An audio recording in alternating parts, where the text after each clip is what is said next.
بسم اللہ الرحمن الرحیم. سب سے پہلے آپ کا بھی بہت شکریہ کہ آپ نے اس موقع پر مجھے بات کرنے کا موقع دیا، اپنے چینل کے ذریعے پیغام دنیا تک پہنچانے کا موقع دیا.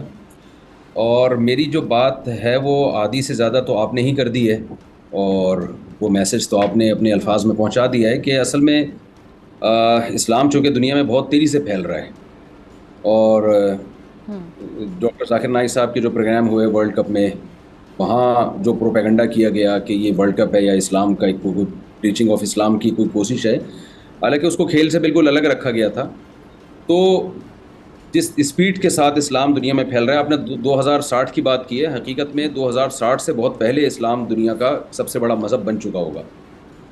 اور اگر آپ اس کو دیکھیں نا کہ عیسائیت ہوں، حقیقی معنوں میں کتنی عیسائیت باقی رہ گئی ہے، یہودیت باقی، ہمیں کسی مذہب سے ذاتی ہوں، نفرت نہیں ہے جو کیلکولیشن میں پیش کر رہا ہوں، اس کا ہوں، مقصد عیسائی ہوں، کے دل میں نفرت پیدا کرنا یا یہودیوں کے دل میں نفرت پیدا کرنا نہیں ہے. ایک گراؤنڈ ریئلٹی کو لوگوں کے سامنے ظاہر کرنا ہے ہوں، کہ بہت جلد اسلام دنیا کا ایک یعنی سب سے بڑا مذہب بن جائے گا، بلکہ بن چکا ہے، ہوں، اس معنی میں کہ پریکٹسنگ جو مذہب کو فالو کرنے والے لوگ ہیں وہ اسلام میں ہی سب سے زیادہ ہیں. تو اگر آپ فالوئنگ کے لحاظ سے دیکھیں تو اسلام دنیا کا سب سے بڑا مذہب بن چکا ہے. اب ظاہر ہے جیسے ہمارے یہاں ہوں، کچھ سرکھرے ہوتے ہیں، جذباتی ہوتے ہیں، آپ نے دیکھا وہ سیالکوٹ کے واقعہ میں جو ہمارے کچھ جذباتی لوگوں نے توہین ہوں، رسالت کے نام پہ ایک بے گناہ شخص کو قتل کر دیا. تو اس طرح کے جذباتی ہوں، لوگ غیر مسلموں میں بھی ہیں، اور وہ بھی ہوں، چاہتے ہیں کہ دنیا کا امن خراب کریں، اور اس طرح کے واقعات رونما ہوتے ہیں. جیسے سویڈن میں جو ہوا حالیہ واقعہ ہوا جب مسلمانوں کا ایک ہوں، عظیم دن ہے، جب مسلمان ابراہیم علیہ الصلوۃ والسلام کی سنت کو زندہ کر رہے ہیں، این اس موقع پر تو سوائے اس کا مقصد اشتعال انگیزی پھیلانے کے اور کچھ بھی نہیں ہے.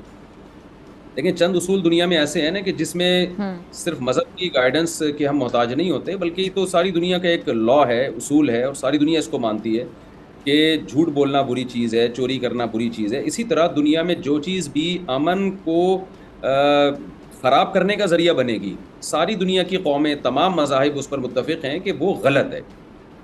قرآن ہمیں کیا کہتا ہے امن کے بارے میں؟ وَلَا تَسُبُّوا الَّذِينَ يَدْعُونَ مِن دُونِ اللَّهِ فَيَسُبُّوا اللَّهَ عَدْوًا بِغَيْرِ علم.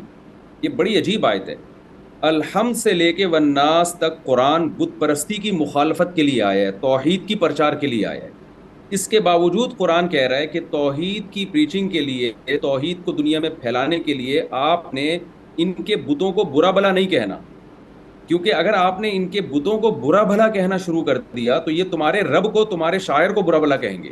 تو ہم کوئی ایسا طریقہ اختیار نہیں کر سکتے کہ لوگ اسلام کا مذاق اڑانا شروع کریں، حالانکہ ہماری دعوت بھی اس میں برحق ہوگی. اب آپ سوچئے کہ ہمیں اس ہوں، پر قرآن نے پابندی لگا دی کہ ان کے پتھر کے بنے ہوئے بت، ان کو آپ نے گالیاں نہیں ہوں، دینی، برا بھلا نہیں کہنا، تاکہ آپ اپنے شاعر کی حفاظت کر سکیں. تو کیا ہم نے سویڈن کے مذہب کو غلط کہا ہوں، تھا مسلمان، یا ان کے پیغمبر کو معاذ اللہ مسلمانوں نے مذاق اڑایا تھا، یا ان کی کسی مقدس کتاب کا ہم نے مذاق اڑایا تھا جس کے بدلے میں انہوں نے ہمارے ساتھ یہ کیا ہے کہ قرآن مجید کو جلایا گیا ہے؟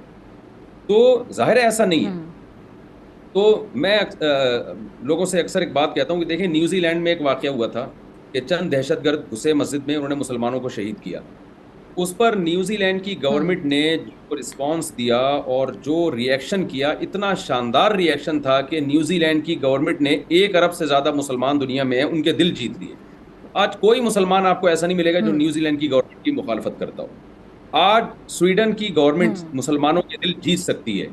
آج وہ مسلمانوں کی صف میں کھڑے ہو کر یہ بتا سکتی ہے کہ ہم اگرچہ مسلم نہیں ہیں، لیکن جس شخص نے مسلمانوں کی مقدس کتاب قرآن مجید کی توہین کی ہے، ہم اس کو ایسی عبرتناک سزا دیں گے کہ مسلمانوں کے دل ہم جیت لیں گے. آج سویڈن کی گورنمنٹ کے پاس بہترین آپشن ہے، کیونکہ مسلمان تھوڑے نہیں ہیں، 1 ارب سے زائد دنیا میں انسان ہیں جن کی میں بات کر رہا ہوں، اور ان سب کا یہی پیغام ہے جو میں اس وقت آپ کے سامنے لوگوں کو جو پیغام دے رہا ہوں. ان سب کے دلوں کی وہی آواز ہے جو میں اس وقت آپ کے سامنے بات کر رہا ہوں.